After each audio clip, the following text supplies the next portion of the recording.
I started doing theater in New York, but before that I studied with Sanford Meisner. One of the few left around that's working that actually studied with Meisner. And one of the main features of studying with Meisner, other than learning a lot about just living truthfully under given imaginary circumstances, as he says, everyone in town at the time in the 80s wanted to pretend that they had studied with Meisner. So they would always ask me to do the voice. Because at the time, Meisner had lost his larynx to throat cancer. So we do it like this. There's an exercise he would do to try to teach you that text is just, it's just the words, but the emotion underneath it is what matters. And the reality of doing, he called it. So he would come up to you and he would say, "Say the text, say the text." The characters I play are in the studio. When we're here talking, it's just me.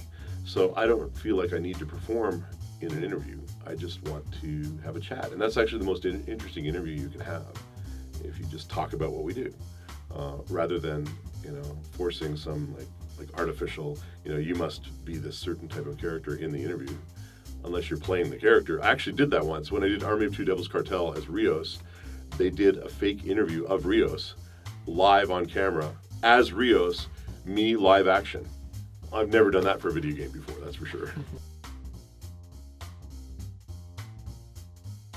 I've become more of a fan the older I get because I'm doing a lot of Marvel and DC stuff. I purposely don't go back and research anything.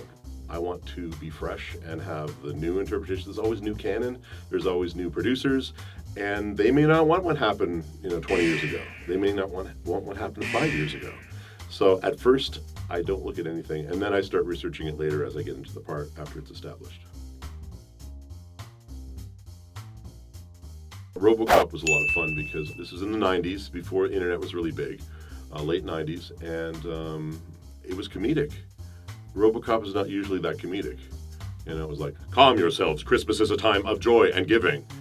He was flat and funny. The director would always say, to get me back in character, flatter, funnier, more robo.